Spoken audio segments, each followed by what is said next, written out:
50 question का जो revision करते हैं, शुरू करते हैं हम लोग। पहला प्रश्न कि वायुमंडल की ऊपरी परत के अध्ययन का हम लोग क्या बोलते हैं? अध्ययन। हाँ, ऐसे तो 6 मंडल एरियोलॉजी या वायु विज्ञान कहते हैं। और निचली परत का अध्ययन को ऋतु विज्ञान और उसको इंग्लिश में कहते हैं मेटोरोलॉजी कहते हैं।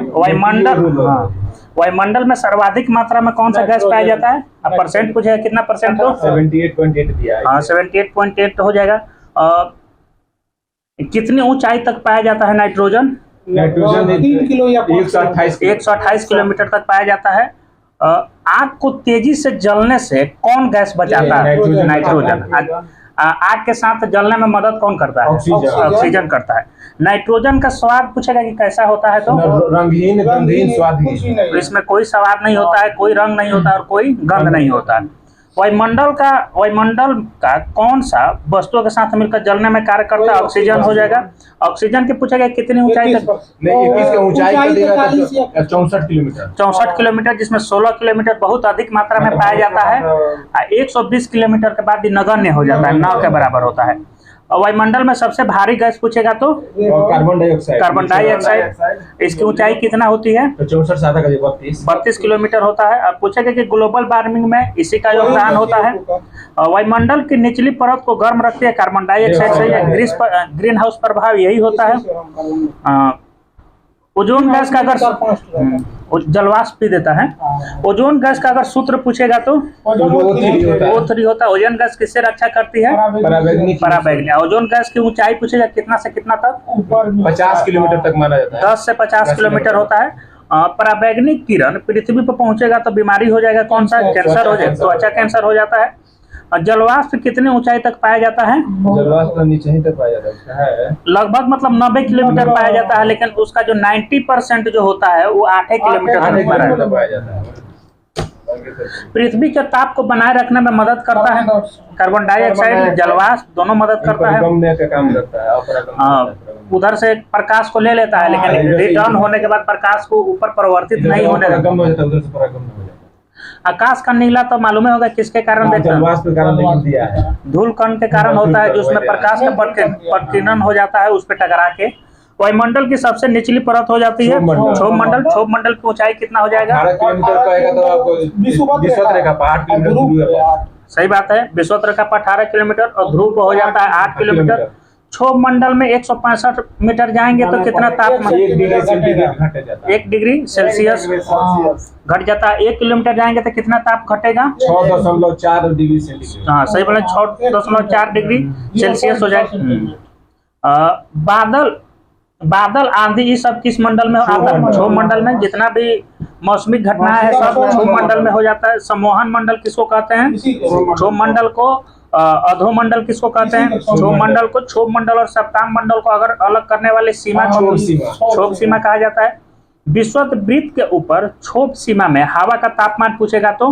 हवा का तापमान विषुववृत्त के क्षोभ सीमा जो -45 डिग्री सेंटीग्रेड -80 होता है, और ध्रुव के ऊपर होता है -45 डिग्री सेंटीग्रेड। वायुमंडल पूछेगा कितने भागों में बांटा गया है? तो 5 भागों में। क्षोभ मंडल, समताप मंडल, बाह्य मंडल। और सप्ताह मंडल की ऊंचाई पूछेगा तो? 10 किलोमीटर 50 किलोमीटर तक किसका रहता है?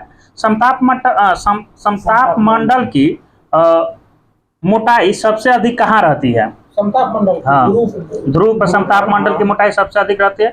वायुयान उड़ाने की आदर्श दशा किस मंडल? समताप मंडल में हो जाएगा। ओजोन गैस पूछेगा तो समताप मंडल में पाया जाता है। ओजोन परत को नष्ट कौन कर रहा है? CFC किससे निकलता है? जो जितना भी ठंडा चीज करने वाला है सबसे निकलता है CFC।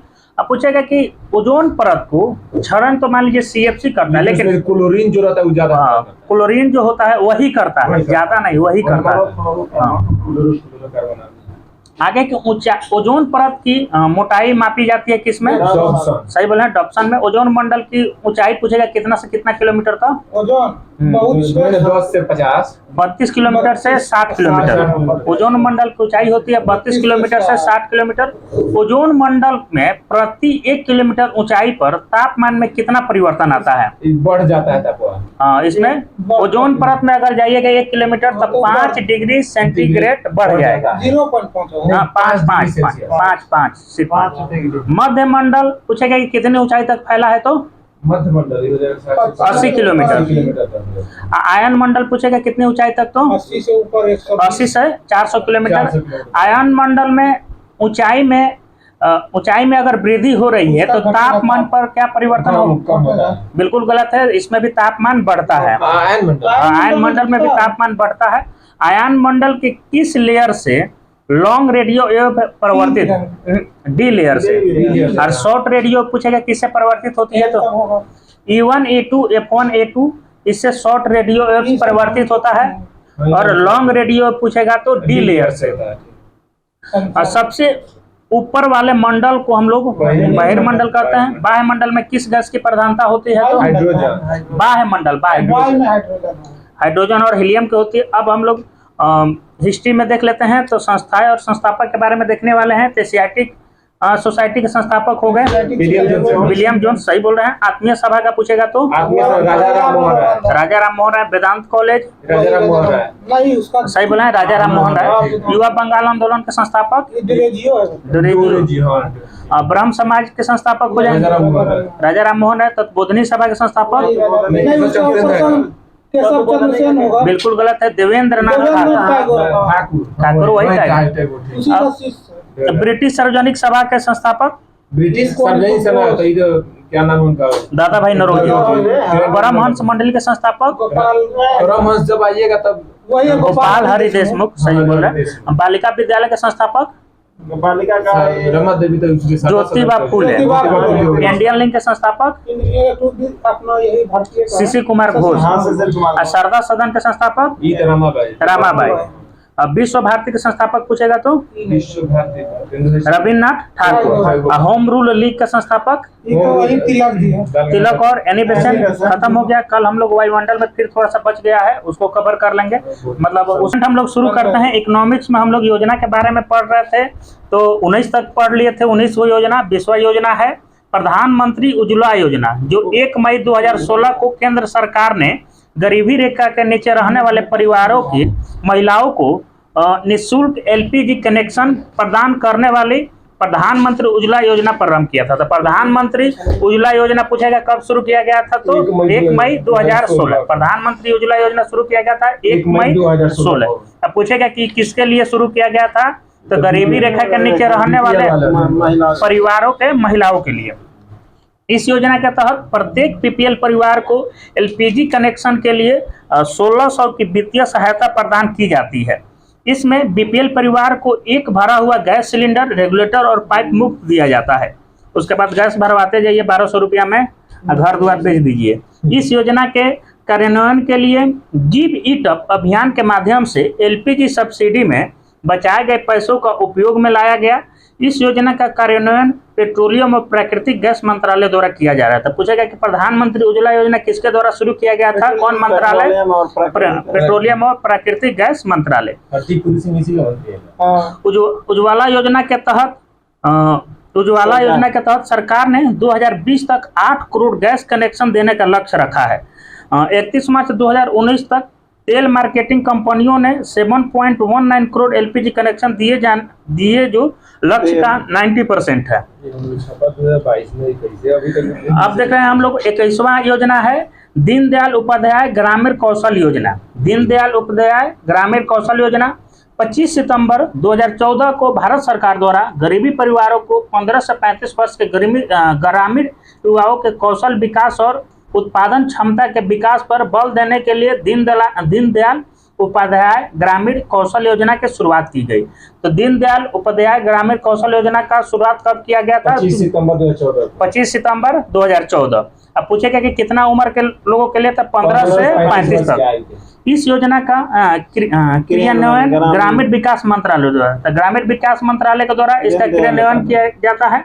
इस योजना के माध्यम से 576 घंटे यानी 3 माह से लेकर 2304 घंटे यानी 12 माह की अवधि वाली प्रशिक्षण योजनाओं के लिए वित्त पोषण किया जाता है। यानी 3 माह से 12 माह के जितने भी प्रशिक्षण योजना है उसके लिए इससे वित्त दिया जाएगा यानी पैसा दिया जाएगा। फिलहाल यह योजना 33 राज्यों केंद्र शासित प्रदेशों के 610 जिलों में कार्यान्वित की गई है। सरकार के आदेशानुसार केवल मांग आधारित और कम से कम 75% प्रशिक्षुओं को रोजगार देने का लक्ष्य तय किया गया है। इस योजना के तहत प्रशिक्षण प्राप्त करने वालों में सामाजिक तौर पर वंचित समूह, अनुसूचित जाति, अनुसूचित जनजाति के 50% अल्पसंख्यक वर्ग के, 15% विकलांग व्यक्तियों के और 3% तथा महिलाओं वर्ग के 33% को अनिवार्य रूप से शामिल करने का लक्ष्य रखा गया। अब हम लोग का अगला है 22वां योजना है प्रधानमंत्री जन धन योजना। इस योजना की घोषणा 15 अगस्त 2014 को तथा इसका शुभारंभ किया गया था 28 अगस्त 2014 को। तो शुरू कब किया गया था? घोषणा किया गया था 15 अगस्त 2014 को, लेकिन शुरुआत कब किया गया? 28 अगस्त 2014 को प्रधानमंत्री नरेंद्र मोदी जी के द्वारा किया गया था। प्रारंभ इस योजना में प्रत्येक परिवार के लिए कम से कम मूल बैंकिंग सुविधाएं उपलब्ध कराने का अभिकल्पना की गई थी, लेकिन अब इस योजना का फोकस प्रत्येक घर या परिवार के बजाय प्रत्येक वयस्क नागरिक है। पहले सब घर को किया गया था, अब इसका हो गया है कि अब वयस्क नागरिक जो मान लीजिए एडल्ट हो गया उसके लिए किया गया है। इस योजना के तहत खोले गए बैंक खातों के लिए कोई न्यूनतम शेष राशि रखना आवश्यक नहीं था, मतलब जीरो बैलेंस पर भी खुल जाएगा। लेकिन अब कर दिया है ना, अभी 0 बैलेंस में। इन खातों में जमा राशि पर ब्याज भी प्रदान किया जाता है। भाई जीरो पर खुलिए रहा है तो ओकरा में आदमी जमा कौन सी करेगा जब गरीब है, लेकिन जमा कीजिएगा तब खाता का मतलब थोड़ा 0 रखना है। प्रधानमंत्री, हाँ पहले जीरो पर खोल दीजिए, ओकरा बाद बैंक रोज फोन करके करेगा पैसा जमा कीजिएगा ना तब आपका अकाउंट बंद कर देंगे। जमा कीजिए 5000। आगे है कि इन खातों में जमा राशि पर ब्याज भी प्रदान किया जाएगा। प्रधानमंत्री जन धन योजना का उद्देश्य वंचित वर्गों जैसे कमजोर वर्ग और कम आय वर्गों को विभिन्न वित्तीय सेवाएं जैसे मूल बचत बैंक खाते का उपलब्धता, आवश्यक आधारित ऋण की उपलब्धता, विप्रेषण सुविधा, बीमा तथा पेंशन उपलब्ध कराना आदि सुनिश्चित करना है। इस योजना के लाभार्थियों को रुपए डेबिट कार्ड दिया जाता है। भाई साहब इस योजना के तहत लाभार्थी जो उनको रुपए डेबिट कार्ड दिया जाएगा। सितंबर 2018 में केंद्रीय मंत्रिमंडल ने इस योजना को ओपन एडेड योजना में बदलकर जारी रखने की अनुमति दे दी थी। इस योजना को किस योजना में बदल दिया गया है? 2018 ओपन एडेड योजना में 2018 में इसको बदला गया है। इस योजना के अंतर्गत खोले गए बैंक खातों को ओवरड्राफ्ट की सीमा को 5000 से बढ़ाकर दुगुना अर्थात 10,000 कर दिया गया है। इसके अलावा 2000 तक के किसी भी ओवरड्राफ्ट की कोई शर्त नहीं होगी। ओवरड्राफ्ट सुविधा का लाभ उठाने के लिए आयु सीमा कितना है? 1860 वर्ष, 1860 से बढ़ाकर 1865 कर दिया गया है। 28 अगस्त 2018 के बाद के रुपए कार्ड धारकों की दुर्घटना बीमा कवर 2 लाख कर दिया गया है। इसमें भी भाई आपका दुर्घटना होता है तो आपको 2 लाख दिया जाएगा। अब हम लोग 23वां योजना पढ़ते हैं प्रधानमंत्री मुद्रा योजना। अप्रैल 2015 में micro units development and refinance agency bank का शुभारंभ किया गया। तो प्रधानमंत्री मुद्रा योजना जिसको 2015 में शुरू किया गया, micro unit development and refinance agency bank का शुभारंभ किया गया, जिसे प्रधानमंत्री मुद्रा योजना के नाम से जाना जाता है। इस योजना का मुख्य उद्देश्य सूक्ष्म तथा लघु उद्योग के वित्त पोषण पर अपना ध्यान केंद्रित करना एवं युवा शिक्षित और प्रशिक्षित उद्यमों को मदद देकर उन्हें मुख्य धारा में लाना है। अब देखते हैं इस योजना की विशेषताएं देख लेते हैं। इस योजना के तहत छोटे उद्यमियों को कम ब्याज दर पर यानी RS 50,000 से 10 लाख तक ऋण उपलब्ध कराया जाता है। इसके अंतर्गत 3 श्रेणियों में ऋण का आवंटन किया जाता है। शिशु ऋण 50,000 तक, किशोर ऋण 50,000 से 5 लाख और तरुण ऋण 5 लाख से 10 लाख। मतलब शिशु ऋण मतलब जो 10 साल से नीचे रहेगा ओकरा 50,000। तो कौन बिजनेस करेगा भाई, पढ़ेगा लिखेगा नहीं। तेला लगाया हैं? ट्रप छनवाएगा। और किशोर जो है 50। शिशु तो हो सकता है। शिशु ऋण तो उसको मतलब पढ़ने के लिए देगा। अच्छा, पढ़ने के लिए देगा भाई शिशु ऋण। और जब किशोर हो गया तो 50,000 से 5 लाख तक देगा। और तरुण ऋण 5 लाख से। उद्यमियों को दे रहा है ना, ये बिजनेसमैन को दिया रहा है, उद्यमी लिखा हुआ ना। 14 से 18 वाला का होगा। अब हम लोग देखते हैं आत्मनिर्भर भारत रोजगार योजना। आधा लोग तो इसमें तो किसी को पता नहीं होगा कि किस योजना का कितना लाभ है।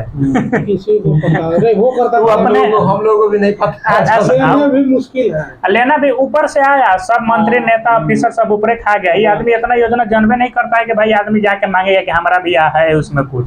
ऊपरे से आया, सब योजना में पैसा आता है, जो भी योजना बना है सब में पैसा आता है। आत्मनिर्भर भारत रोजगार योजना। आत्मनिर्भर भारत रोजगार योजना 12 नवंबर 2020 को हमारे देश के वित्त मंत्री निर्मला सीतारमण द्वारा आत्मनिर्भर भारत रोजगार योजना का आरंभ किया गया, जो कि प्याज नहीं खाती हैं। आत्मनिर्भर भारत योजना का शुरुआत किया गया था 12 नवंबर 2020 को। किसके द्वारा शुरू किया गया था? तब वित्त मंत्री निर्मला सीतारमण जी के द्वारा शुरू किया गया था। इस योजना को कोविड-19 काल से उबर रहे भारत में रोजगार को बढ़ावा देने के लिए आरंभ किया। इस योजना के अंतर्गत सरकार द्वारा उन सभी प्रतिष्ठानों को सब्सिडी प्रदान की जाएगी जो नई भर्तियां करेगी। इस योजना का मुख्य उद्देश्य नए रोजगार को प्रोत्साहन देना है। अब आता है प्रधानमंत्री कुसुम योजना। प्रधानमंत्री कुसुम योजना सब पूछता है। प्रधानमंत्री कुसुम योजना हो गया। फरवरी 2019 में आर्थिक मामलों के मंत्रिमंडल समिति ने वित्तीय सहायता और जल संरक्षण सुनिश्चित करने के उद्देश्य से इस योजना को शुरू करने की मंजूरी दी है। तो पूछा गया कि प्रधानमंत्री कुसुम योजना कब शुरुआत किया गया? तो इसका मुख्य उद्देश्य क्या है? वित्तीय सहायता और जल संरक्षण के लिए। इस योजना के माध्यम से किसानों को सिंचाई के लिए सौर ऊर्जा से चलने वाले सोलर पंप प्रदान किए जा रहे हैं। भाई गांव में हमारा कई आदमी को सोलर पंप प्रदान किया गया है। राजस्थान में मिला है सबको। 2019 में शुरू हुआ है, बताइए 2023 तक गांव में तो हमारा लगता है कि किसी को नहीं मिला सोलर पंप अभी तक भी नहीं। इस योजना को सरकार ने 2022 तक बढ़ा दिया है, जिसका अंतर्गत 3.08 गीगावाट की क्षमता प्रदान करने का लक्ष्य निर्धारित किया गया है। अब आता है मातृत्व वंदना योजना। मातृत्व वंदना योजना गर्भावस्था सहायता योजना की शुरुआत प्रधानमंत्री श्री नरेंद्र मोदी ने 1 जनवरी 2017 को की थी। तो मातृत्व वंदना योजना की शुरुआत किया गया था 1 जनवरी 2017 को। ये भी पूछेगा कि मातृत्व वंदना योजना किसके द्वारा शुरुआत किया गया था? तो प्रधानमंत्री जी के द्वारा शुरुआत किया गया था। गर्भावस्था सहायता योजना को प्रधानमंत्री मातृत्व योजना 2021 के नाम से ही जाना जाता है। पहले इसका नाम था गर्भावस्था सहायता योजना, इसको बदल कर रख दिया गया था प्रधानमंत्री मातृत्व वंदना योजना 2021। योजना के अंतर्गत केंद्र सरकार गर्भवती महिलाओं की आर्थिक सहायता के रूप में 6,000 प्रदान करेगी। सही बात है, गांव में मिलता है, जो भी मान लीजिए सरकारी हॉस्पिटल में डिलीवरी होता है ओकरा 6,000 रुपया देता है। योजना के अंतर्गत महिला तथा बाल विकास मंत्रालय नोडल एजेंसी की तरह कार्य कर रही है। इस योजना का लाभ पहले जीवित बच्चों को जन्म देने पर ही गर्भवती महिलाओं को प्राप्त होता है। मतलब एक ही को बच्चा पहला होगा उसी को सिर्फ मिलेगा क्या? इस योजना के अंतर्गत वही महिलाएं आवेदन कर सकती है जिनकी उम्र 19 वर्ष या उससे अधिक है। सही बात है भाई। इस योजना में लाभ प्राप्त करने के लिए गर्भवती महिलाओं को आंगनबाड़ी या निकट स्वास्थ्य केंद्र में जाकर पंजीकरण कराना होता है कि भाई हम प्रेग्नेंट है, पंजीकरण करा दिया, उसके बाद जाइए। अब आता है अगला है स्वामित्व योजना। यह योजना प्रधानमंत्री नरेंद्र मोदी के द्वारा 11 अक्टूबर 2020 को प्रारंभ किया गया था। स्वामित्व योजना शुरुआत किया गया था 11 अक्टूबर 2020 को प्रधानमंत्री जी के द्वारा शुरू किया गया था। इस योजना के अंतर्गत 6.62 लाख गांव सम्मिलित किए जाएंगे। स्वामित्व योजना का मुख्य उद्देश्य ग्रामीण क्षेत्र के घरों के मालिकों को संपत्ति कार्ड प्रदान करना है। और स्वामित्व योजना के माध्यम से सभी ग्रामीण क्षेत्रों के नागरिकों को संपत्ति का डिजिटल ब्यौरा होगा कि बाद में हड़पने में आसानी रहेगा। भाई डिजिटल ब्यौरा होगा कि एकरा घर कितना पैसा है और उसमें नया नया टैक्स लगाएंगे। अब आता है नई शिक्षा नीति 2020। नई शिक्षा नीति 2020 भारत सरकार द्वारा 29 जुलाई 2020 को घोषित किया गया। सन 1986 में जारी हुई नई शिक्षा नीति के बाद भारत की शिक्षा नीति में पहला नया परिवर्तन था। यह नीति अंतरिक्ष वैज्ञानिकों के कस्तूररंगन के अध्यक्षता वाली समिति की रिपोर्ट पर आधारित है। ये बहुत बार पूछा है कि नई शिक्षा नीति जो है किसकी अध्यक्षता के समिति पर था, तो कस्तूररंगन की अध्यक्षता वाली समिति पे। इस नीति के अंतर्गत 2030 तक स्कूली शिक्षा में 100% GER के साथ पूर्व विद्यालय से माध्यमिक विद्यालय तक शिक्षा का सार्वभौमिकरण किया जाएगा। सरकार ने शिक्षा नीति को में काफी सारे मुख्य बदलाव किए। पहले 10+2 पैटर्न फॉलो किया जाता था, परंतु अब नई शिक्षा नीति के अंतर्गत 5+3+3+4 पैटर्न अपनाया गया है, जिसमें 12 वर्ष की स्कूली शिक्षा होगी, 3 वर्ष की प्री स्कूली शिक्षा होगी, मतलब 1 से 5 तक प्री हो जाएगा। अब 5 3 8 से हो गया माध्यमिक, 8 से 11 हो गया उच्च माध्यमिक, उसके बाद हो जाएगा हाई स्कूल, कॉलेज। प्री स्कूली शिक्षा होगी। इस शिक्षा नीति का मुख्य उद्देश्य भारत में प्रदान की जाने वाली शिक्षा को वैश्विक स्तर पर लाना है। इस योजना के जरिए शिक्षा की गुणवत्ता में सुधार आएगा और बच्चे अच्छी शिक्षा प्राप्त कर पाएंगे। सही बात है। अब आता है प्रधानमंत्री स्वनिधि योजना। इस योजना को केंद्र सरकार द्वारा देश के रेहड़ी और पटरी वाले, यानी छोटे सड़क जो अगल बगल में बेचते हैं, को अपना खुद का काम नए सिरे से शुरू करने के लिए आरंभ किया गया। तो रेहड़ी और पटरी वाला जो शुरू करता है वो तो लगता है कि दूसरे का काम शुरू करता है, जो ठेला लगाता है वो तो खुद का ठेला रहता है, उसी के लिए लोन देगा 20 हाँ। इस योजना के तहत केंद्र सरकार द्वारा रेहड़ी और पटरी वाले को 10,000 का ऋण उपलब्ध कराया जाएगा। मतलब 10,000 में तो पूरा ठेले में लग जाएगा, सामान कौन का बेचेगा। यह ऋण 1 वर्ष के अंदर किस्त में वापस करना होगा। 10,000 1 साल के बाद, 1 साल के अंदर वापस 10,000 रुपया लीजिए, ठेला खरीदिए और फिर ठेला को रोड पे दौड़ाइए, 1 साल के अंदर पैसा चुका दीजिए। दे रहे हैं। इस योजना के अंतर्गत विभिन्न क्षेत्रों में वेंडर, हॉकर, ठेले वाले, रेहड़ी वाले, ठेली फल वाले सहित 50 लाख से अधिक लोगों की योजना से लाभ प्रदान किया जाएगा। अब आता है आयुष्मान भारत योजना, जो कि 2018 के बजट में वित्त मंत्री अरुण जेटली ने इस योजना की घोषणा की थी। तो आयुष्मान भारत योजना 2018 में आया है। किसके द्वारा लाया गया है, तो अरुण जेटली जी के द्वारा लाया गया है। इसे 1 अप्रैल 2018 को पूरा भारत में लागू कर दिया गया। इस योजना का उद्देश्य आर्थिक रूप से कमजोर लोग, जो कि मुख्यतः BPL धारक होते हैं, को स्वास्थ्य बीमा मुहैया कराना है। इसके अंतर्गत आने वाले प्रत्येक परिवार को 5 लाख तक की कैश रहित स्वास्थ्य बीमा उपलब्ध कराया जाएगा। 10 करोड़ BPL धारक परिवार, लगभग 50 करोड़ लोग इस योजना का प्रत्यक्ष लाभ उठा सकेंगे। तो ये आयुष्मान भारत योजना है, जाइएगा हॉस्पिटलों में तो देवे नहीं करता है, बड़ी दौड़ाता है, यहाँ से जाइए वहाँ से जाइए। हाँ, बहुत देखे ना, मतलब लेके आया था तो उसको नहीं दे रहा था। ई ऑफिस में जाइए, सिग्नेचर कराइए, वो ऑफिस में, जबकि खुद कर सकता है सब चीज। जैसे में उसका फाइल अलग रख ले है, वही हो जाएगा, लेकिन वो ऑफिस में जाइए तो व्यक्ति से साइन करवा के भाई उतना देर में तो आदमी मरिए जाएगा, 4 दिन दौड़ाएगा, तो बीमारी का इलाज कौन कराएगा। ये तो सिग्नेचर इमरजेंसी बीमारी थोड़ा है, नहीं सब में है, वही ना, प्रक्रिया करके जाइए। इस योजना को प्रधानमंत्री नरेंद्र, आप जाइएगा तो बोलेगा कि आप खर्चा कीजिए ना, 5,000 10,000 15,000 खर्चा कीजिए, हम आपको दिलवा देते हैं। तो भाई खर्चा करेंगे ऊपर तो 10,000 खर्चा कर रहे हैं। अरे भाई तो घूस ना हो गया भाई, इस योजना का वही ना, इस योजना का प्रधानमंत्री नरेंद्र मोदी ने 14 अप्रैल 2018 को भीमराव अंबेडकर की जयंती के दिन झारखंड के रांची जिले से आरंभ किया गया था। तो यह कहाँ से शुरू हुआ है, आयुष्मान भारत झारखंड से शुरू हुआ है। डायरेक्ट ऐसा कर देता कि इसमें कैश रहित दिया है। आप मान लीजिए इलाज हुआ, वहाँ कोई भी बैंक होता है या कुछ होता है, जमा करता है, उसको 5 लाख रुपया मिल जाता है, उसके बाद अपना इलाज कराते रहता।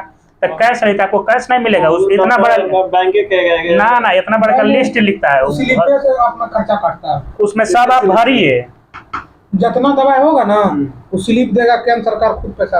हाँ, चलिए खत्म हो गया। कल हम लोग टॉपिक 8 पढ़ेंगे, नई आर्थिक नीति। इसमें ये बच गया है, इसको एक बार देख लेते हैं। केंद्र सरकार द्वारा घोषित, तो जल्दी इसको एक बार रिवीजन कर लेते हैं।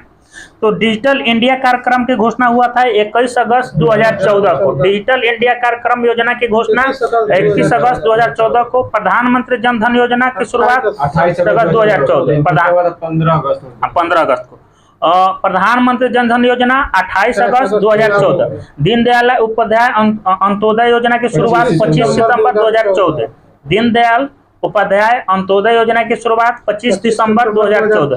स्वच्छ भारत मिशन 2 अक्टूबर 2014। स्वच्छ भारत मिशन 2 अक्टूबर 2014। सांसद आदर्श ग्राम योजना 11 अक्टूबर 2014। श्रम में जयते हुआ था 16 अक्टूबर 2014। श्रम में जयते 16 अक्टूबर 2014। फास्टैग 31 अक्टूबर 2014। फास्टैग 31 अक्टूबर 2014। जीवन प्रमाण यानी पेंशन 10 नवंबर 2014 को। मिशन इंद्रधनुष टीकाकरण 25 दिसंबर 2014। मिशन इंद्रधनुष टीकाकरण 25 दिसंबर 2014। नीति आयोग 1 जनवरी 2015। नीति आयोग 1 जनवरी 2015। हृदय की शुरुआत किया गया था 21 जनवरी 2015। हृदय क्या है? हाँ, हृदय इसका नाम है सॉफ्ट है।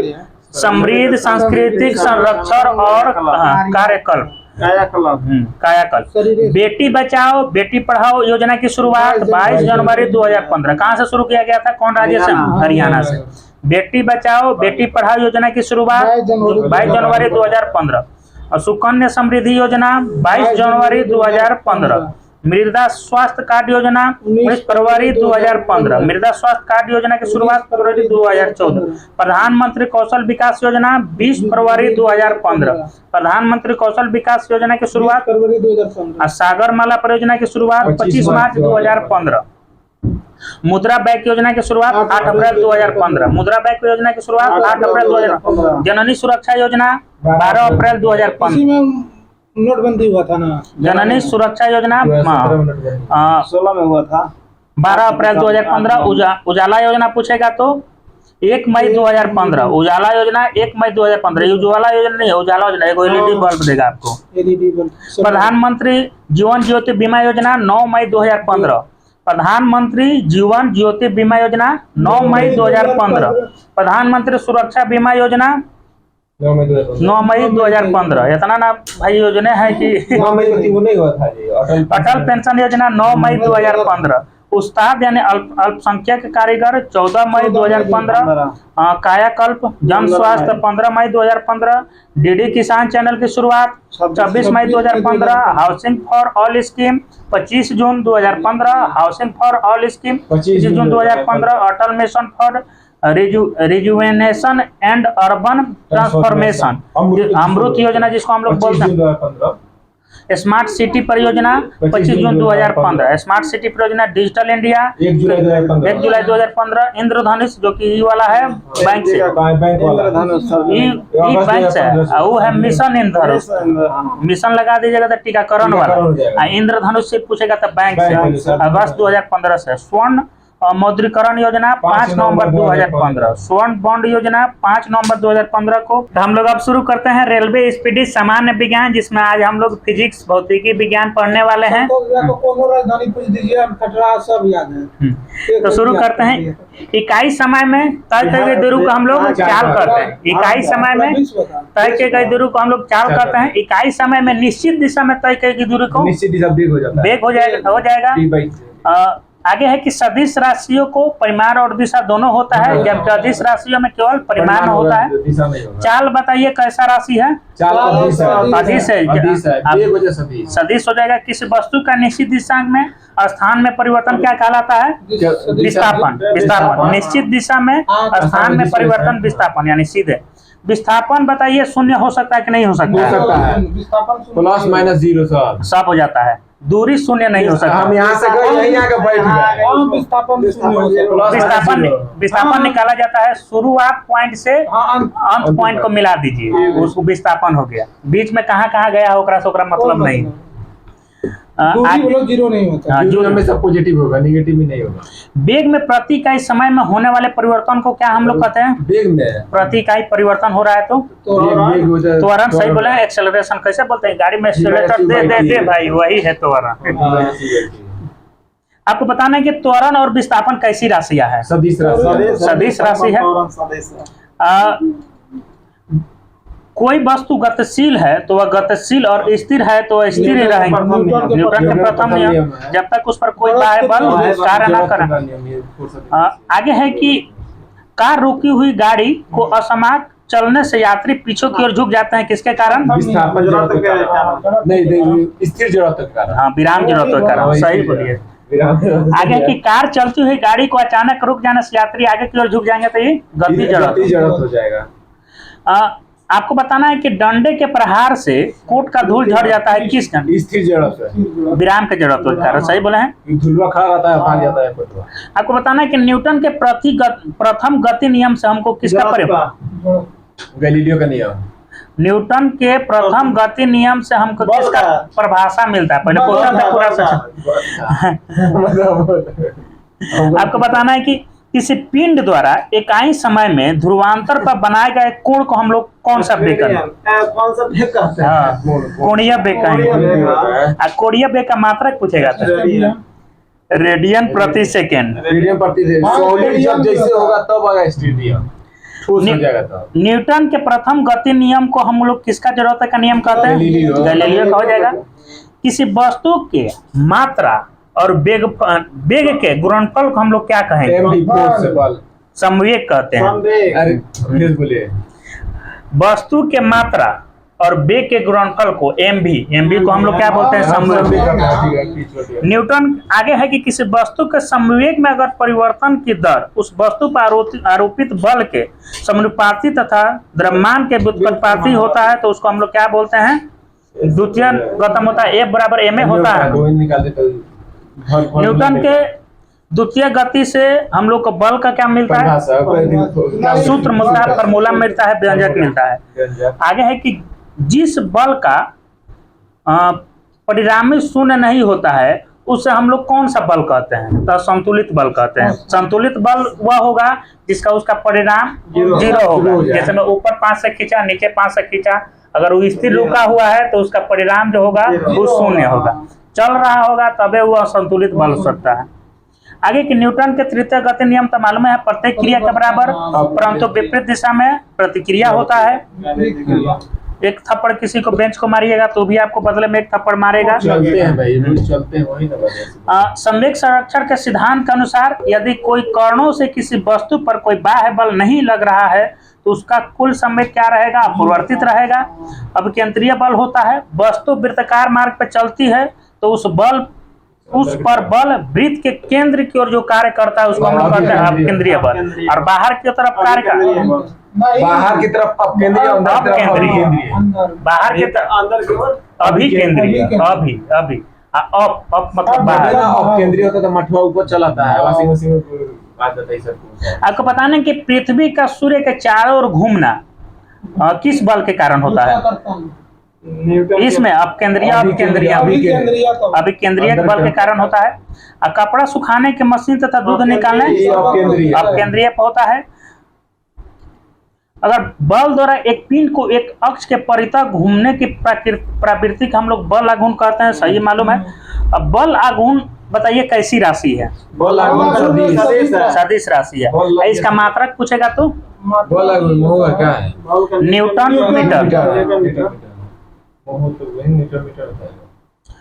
जब बल द्वारा किसी वस्तु को विस्थापन उत्पन्न किया जाता है तो उसको हम लोग क्या कार्य होना समझते हैं? कार्य की माप लगाए गए बल तथा बल की दिशा में वस्तु में विस्थापन के गुणनफल को हम बराबर होता है। कार्य करने की दर को हम लोग क्या कहेंगे? शक्ति। कार्य करने की क्षमता को ऊर्जा। कार्य और ऊर्जा का मात्रक पूछेगा तो जूल हो जाता है। शक्ति का मात्रक पूछेगा तो वाट हो जाता है। आपको बताना है कि ऊंचाई पर स्थित वस्तु में कौन सी ऊर्जा होती है? स्प्रिंग में बांध पर आकर रोके गए जल में स्थितिज ऊर्जा। घड़ी के चाबी में चाबी दे के रुक जाए। ऊर्जा ना तो उत्पन्न होती है न ही नष्ट होती है। इसको क्या कहते हैं? ऊर्जा का संरक्षण। एक और सुशक्ति बराबर कितना वाट? 746 हो जाता है। आपको बताना है कि चंद्रमा पर जी का मान पृथ्वी के जी के मान से कितना गुना होता है? 1/6 होता है। अब पृथ्वी के लिए पलायन वेग पूछेगा तो 11.2 किलोमीटर प्रति सेकंड। और सौर मंडल के लिए पलायन वेग पूछेगा तो 42 किलोमीटर। और चंद्रमा के लिए पलायन वेग पूछेगा तो 2.4 किलोमीटर प्रति सेकंड। आपको बताना है कि जो भू स्थिर उपग्रह है उसका घूर्णन काल कितना समय का होता है? 24 घंटा। 24 घंटा का होता है। पृथ्वी जितना समय में घूमता है उतना समय में वो भी घूमता है। और दाब का एसआई मात्रक पूछेगा तो पास्कल या न्यूटन प्रति वर्ग मीटर। आपको बताना है कि वायुमंडलीय वायु दाब मापी कौन सा होता है? बैरोमीटर। तो बैरोमीटर का पारा अचानक बढ़ जाता है, किसका सूचक होता है? अचानक बढ़ेगा तो मौसम स्वच्छ रहेगा ना, धीरे धीरे बढ़ेगा तो मौसम स्वच्छ रहेगा। अचानक गिर जाएगा तब आ जाएगा आंधी तूफान। आंधी तूफान। धीरे धीरे बढ़ेगा तो स्वच्छ रहेगा, और धीरे धीरे घटेगा तो बारिश ना होगा, वर्षा होगा। अचानक इसमें दिया हुआ है कि अचानक बढ़ जाता है तो मौसम स्वच्छ रहता है। लेकिन धीरे धीरे वर्षा की बूंदे गोलाकार किसके कारण होती है? पृष्ठ तनाव के कारण। शेविंग ब्रश का सब चिपक जाता है के में, और लालटेन की बत्ती में तेल ऊपर चढ़ता है। सही जा रहे हैं। ब्लोटिंग पेपर में स्याही का सूखना कैसी कहते? सही बोल रहे हैं। आपको बताना है कि ध्वनि तरंगे कैसी तरंगे है? प्रकाश तरंगे पूछेंगे तो अनुप्रस्थ हो जाएगा। आवृत्ति को हम लोग मापते हैं, आवृत्ति को मारेगा हर्ज में या हर्ट्ज, जो भी आप बोलिए। ध्वनि का वेग हवा में कितना होता है? ध्वनि का हवा में 332 होता है, 330 मीटर भी देता है। और जल में पूछेगा ध्वनि का वेग तो 1483 मीटर प्रति सेकंड। लोहा में पूछेगा तो 5130 मीटर प्रति सेकंड। हवा में हो जाएगा 332, जल में हो जाएगा 1483 मीटर प्रति सेकंड, और लोहा में हो जाएगा 5130 5130 मीटर प्रति सेकंड। आपको बताना है कि ध्वनि का वेग पर दाब का क्या प्रभाव है? अगर दाब बढ़ रहा है तो ध्वनि के वेग में कोई प्रभाव नहीं पड़ता है। सही बोल रहे हैं। ध्वनि के वेग पर दाब का कोई प्रभाव नहीं पड़ता है। आपको बताना है कि ध्वनि की चाल तरंग दैर्घ्य पर निर्भर करती है या नहीं करती है? नहीं करती है। आयाम पर भी निर्भर नहीं करती है, और तरंग दैर्घ्य पर भी निर्भर नहीं करती है। अगर मान लीजिए कि ध्वनि एक माध्यम से दूसरे माध्यम में जाती है तो इसकी आवृत्ति पे क्या प्रभाव पड़ेगा? आवृत्ति चेंज नहीं होता है, कुछ नहीं होता है, स्पीड चेंज होता है भाई, आवृत्ति नहीं बदलता है। ऐसा थोड़ा है कि आवृत्ति मान लीजिए हम मोटा बोले हैं तो जाके कोयल का आवाज आ जाएगा, आदमी का आवाज आएगा। 20 हर्ट्ज से नीचे की आवृत्ति को हम लोग क्या बोलेंगे? 20 हर्ट्ज से 20,000 तक को श्रव्य। अब 20,000 से ऊपर का बड़ा श्रव्य। अब मानव कान जो होता है कितनी हर्ट्ज तक? 20 से 20,000। 20 हर्ट्ज से 20,000 तक। अब कुत्ता बिल्ली चमगादड़ सुनेगा? प्रसुर तरंगों का प्रयोग हम लोग कहाँ कहाँ करते हैं? समुद्र की गहराई मापने में, ट्यूमर का पता लगाने में, वायुमान तथा घड़ियों के पुर्जों को साफ करने में किया जाता है। प्रतिध्वनि सुनने के लिए प्रवर्तक सतह के बीच की दूरी कितना होती है? श्रोता और प्रवर्तक सतह 17 मीटर। सही जा रहा है। 17 मीटर का। आपको बताना है कि कान पर ध्वनि का प्रभाव 1/10 सेकंड रहता है। आपको बताना है CP माइनस CV बराबर R होता है। इसको हम लोग कौन सा सूत्र के नाम से जानते हैं? हम लोग मेयर सूत्र के नाम से। आगे है कि ध्वनि के परिवर्तन के कारण क्या होता है? ध्वनि दिन की अपेक्षा रात में अधिक दूर तक सुनाई पड़ती है। दूरी मापने की सबसे बड़ी इकाई पारसेक। एक प्रकाश वर्ष में कितना पारसेक होगा? एक पारसेक में 3.2 से सॉरी गलत हो गया। एक पारसेक। संवेग अगर दुगुना कर देंगे तो गतिज ऊर्जा कितना हो जाएगा? 4 गुना हो जाएगा। सही बात है। आगे है कि जो भू स्थिर उपग्रह है तो उसका दिशा किधर से किधर तक घूमता है? पश्चिम से पूरब। पृथ्वी किस दिशा में घूमेगा उसी दिशा। और जितना देर में पृथ्वी घूमेगा उतने देर में। आगे है कि वायुमंडलीय दाब मापी का पाठ्यांक जब एकाएक नीचे गिरता है तो क्या होगा? और धीरे धीरे नीचे गिरेगा तो धीरे धीरे नीचे वर्षा आएगा। अपेक्षित घनत्व तो पूछेगा किससे मापा जाता है? अपेक्षित घनत्व हाइग्रो होगा। अपेक्षित घनत्व आर्द्रता वाला हाइग्रो। आगे बताइए, लोलक के बारे में प्रश्न है कि लोलक की लंबाई अगर बढ़ेगा तो उसका आवर्तकाल पर क्या प्रभाव पड़ेगा? लोहे की लंबाई बढ़े तो आवर्तकाल बढ़ेगा। बढ़ेगा। एल होता है, एल ऊपर होता है ना, तो एल जब मान लीजिए बढ़ेगा तो उसका आवर्तकाल भी फॉर्मूला होता है 2 pi under root L/G। L ऊपर में तो डायरेक्टली उसका देखिए ना, यही बढ़ा दीजिए तो घूमने का दिशा नहीं बढ़ा जाएगा। उतना क्या दिमाग में। चलिए पारा बताइए कितना डिग्री पर जमता है? माइनस 239 जमता है फ्रीजिंग पर -39। सही बोले। ठोस में ऊष्मा का संचारण किस विधि द्वारा होता है? ठोस में तो संवहन चालन से। गैस और द्रव्यों में ऊष्मा का संवहन। आपको बताना है कि किसके द्वारा, मतलब स्वर मापी किसके द्वारा किया जाता है? स्वर का माप सोनोमीटर। स्वर मापी, स्वर आगे है कि सबसे अधिक घनत्व जल का कितना डिग्री सेल्सियस पे होता है? 4 डिग्री। सबसे न्यूनतम आयतन पूछेगा तो 4 डिग्री पे होता है। पृथ्वी पर सूर्य से ऊष्मा किसके द्वारा प्राप्त होता है? विकिरण के द्वारा।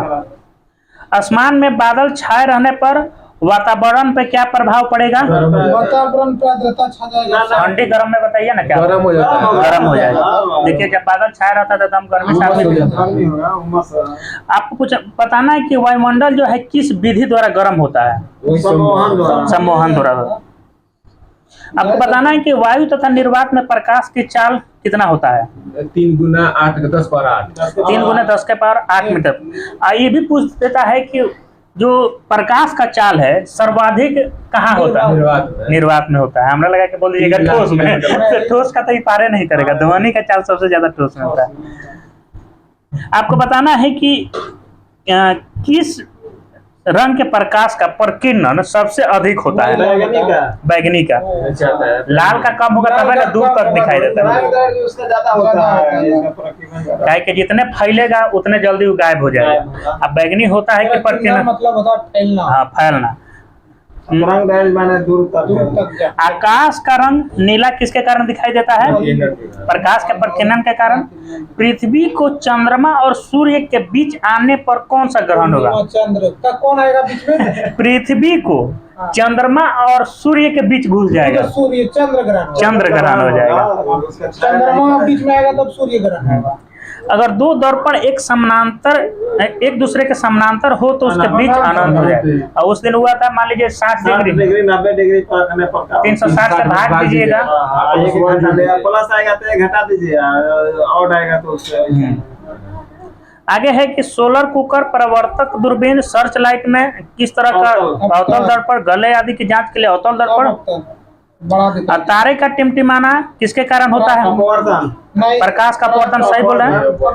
हाँ, पानी के अंदर रखी छड़ी टेढ़ा दिखाई देता, मछली तनिक से ऊपर दिखाई देता है, अपवर्तन। मृचिका बनना किसका परिवर्तन? पूर्ण आंतरिक परिवर्तन। हीरे का चमकना पूर्ण आंतरिक परिवर्तन। कांच में जो दरार आ जाता है उसका चमकना। आपको बताना है कि मोटर कार में साइड मिरर के रूप में कौन दर्पण लगाया जाता है? उत्तल दर्पण।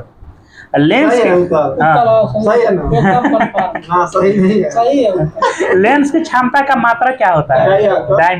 डायोप्टर होता है। इंद्रधनुष अगर पूछेगा कि बीच का रंग कौन सा होता है?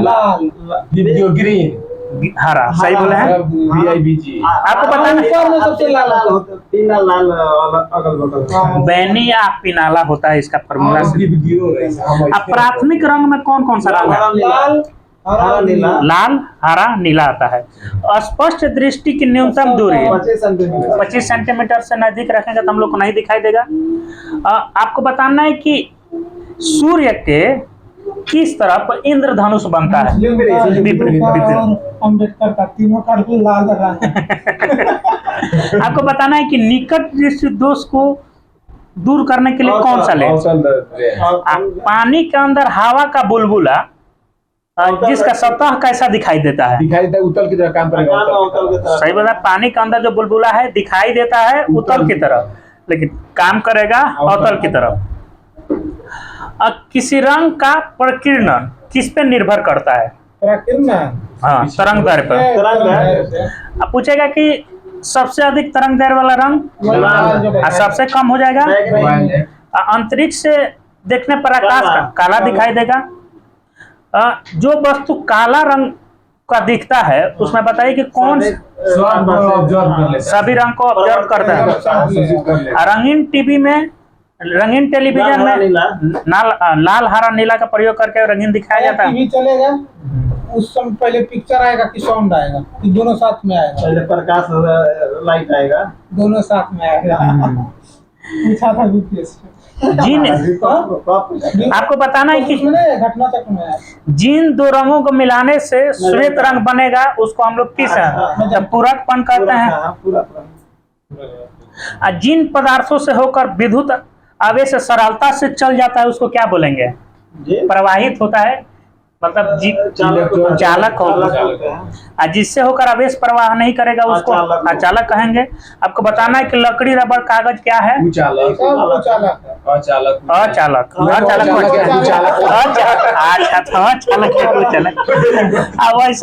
वैसा पदार्थ इसमें तनी तनी जाता है आवेश, अर्धचालक होता है।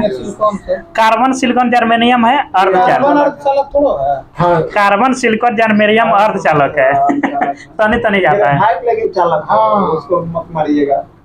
आपको बताना है कि जो ज्यादा दृष्टि दोष होता है जिसको हम लोग प्री बाइपोला कहते हैं, उसका निवारण किसके द्वारा किया जाता है? Bifocal lens. इंद्रधनुष प्रकाश के किस मतलब कारण से बनता है? बन विक्षेपण। तबे तो सातों रंग दिखाता है। जहाँ 7 रंग दिया वहाँ बन विक्षेपण मार दिया। प्रिम से भी गुजरा बन विक्षेपण। सब सही हो जाता है। आपको बताना है कि संयुक्त जो सूक्ष्मदर्शी होता है उसमें कौन सा लेंस का प्रयोग किया जाता है?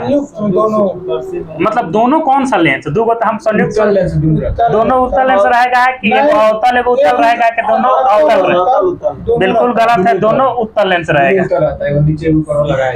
नेत्र में कौन सा दान दिया जाता है?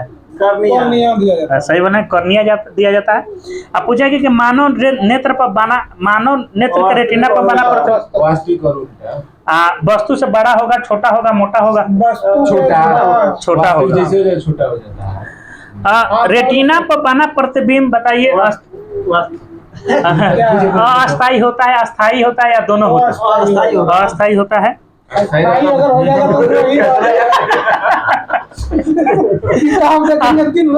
अच्छा, कैमरा में बताइए अस्थायी होता है कि अस्थायी होता है? कैमरा में तो अस्थायी है, अस्थायी होता है। जो खींच के रखिएगा वही रह जाएगा। ऐसा पढ़ने की जरूरत नहीं है, अस्थायी आपको बताना है कि कांच की छड़ को रेशम से रगड़ने पर बताइए कांच की छड़ पर क्या आएगा? धनात्मक। रेशम पे कौन सा होगा? ऋणात्मक हो जाएगा। आपको बताना है कि परमाणु जो है विद्युत कैसा होता है?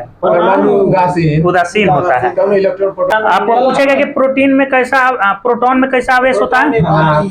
इलेक्ट्रॉन, तो नेगेटिव, न्यूट्रॉन।